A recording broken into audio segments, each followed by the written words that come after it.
Hello, this is iFreak08, and this is the unboxing of the MSR Simmerlite backpacking stove, which retails for $99. I picked mine up at REI just because, well, it's the only camping store around me, and it's a great place to buy stuff. You don't have a hassle of returning it if you don't like it. Uh, when you open the box up, it is all packed inside a little mesh, not mesh, but a little stuff sack. Which is just, it's nice because it gives you something you can put your stove in, so you don't have to worry about it getting all dirty or anything. Yeah, this stove comes with, count them, nine different manuals, 9 different languages. Because I don't know why. Because apparently they sell this stove a lot all over the world, and they don't want to remanufacture, don't want to repack it for each country.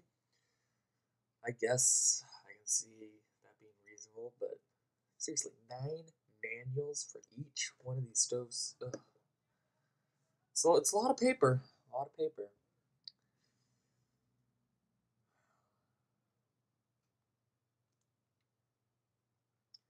One thing to note here while I'm just flipping through the manuals is that this stove does not come with the MSR fuel bottle as shown. You can see there that you have to buy separately. And I believe I bought mine for $20 at REI, and I also bought a can of super fuel, which is MSR's very clean, refined white gas fuel. I cannot remember how much that sells for.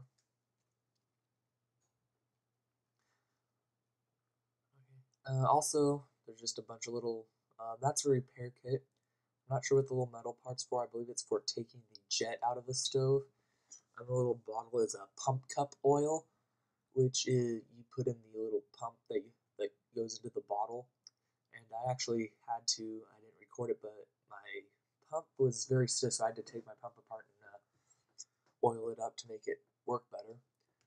Those there are heat reflectors, or they're heat shields, and what it is you put that one under the stove, which keeps heat. You lose less heat through the ground, and so it'll reflect it back up on your cooking. Because you're backpacking, you want to carry as little stuff as possible, which means carrying as little fuel as you need. So using these heat shields, it saves you from losing heat, so you hopefully don't have to use as much fuel. Also, I skipped it there just to save time, but it also has a metal heat shield that wraps around the stove, as you'll see later. Yes, the ridiculous warning. Follow all operating procedures. Okay, will do. And what's nice about the stove is it's very compact, and also, as you can see, it's made out of a. I can't think of the word, but it's made out of instead of just a bare metal, it's got like a shiny coating on the metal, which keeps it from rusting. I'm hoping,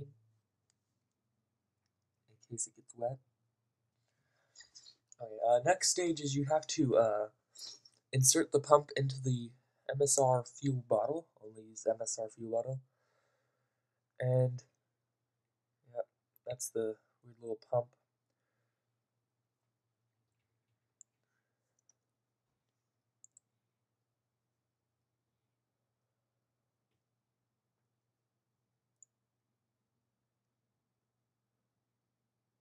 Make sure you get it screwed on nice and tight. And after that's done, you make sure it's closed. Make sure the valve's in the off position.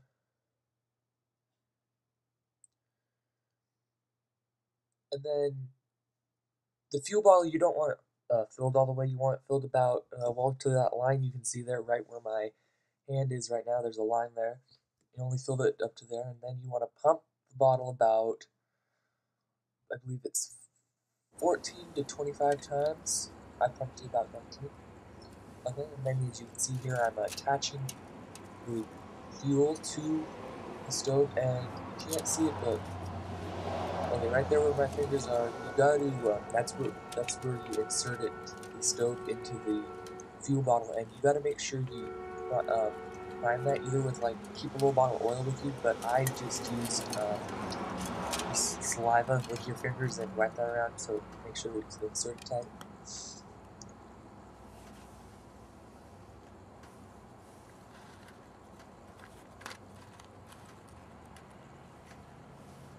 I originally, before I bought this stove, I bought the Dragonfly, also an MSR stove, but I returned it because it was, one, it was really a lot bigger and heavier, and it was really complex.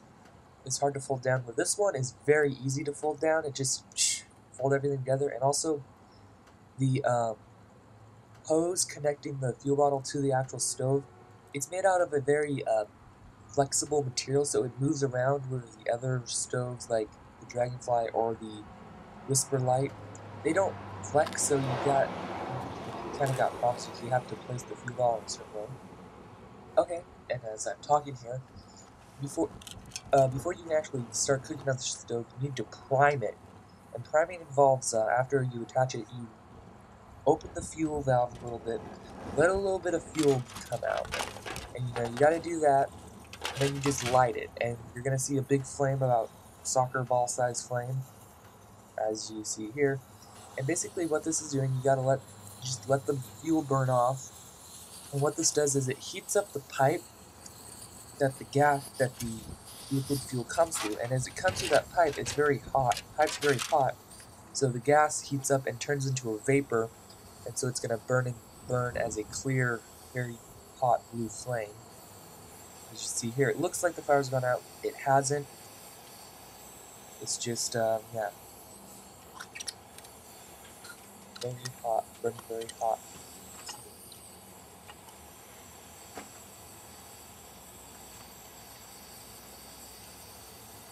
Also, another advantage to this stove is, the reason I originally bought the Dragonfly is it has the ability to simmer, and what that means, you can like actually control the flame, whereas on like a Whisperlite, you can't control the flame. It's either like nothing or full blast.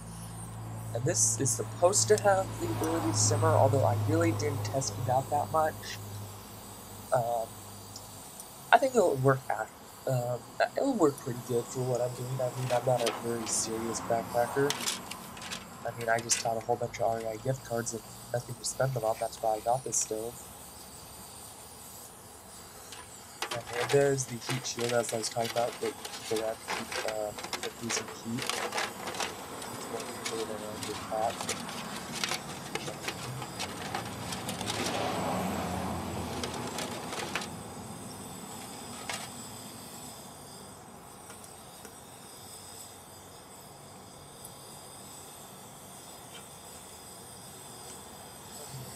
And, this is the first time I've lit my stove up, and I'm just going to do a test here of boiling.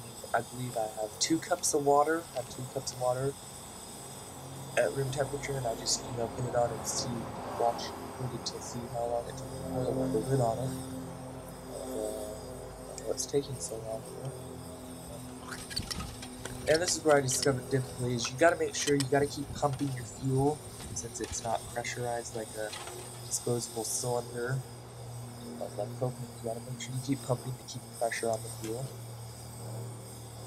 Okay. And here's my pot here. And that is the new REI titanium cookware set. It's the 2 pots. I forgot exactly what it is. And I just, I put it on 2 cups of water. And later, I'll hold my phone up.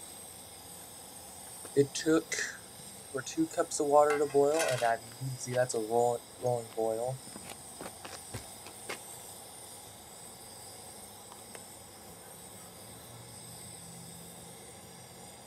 3 minutes, 26 seconds.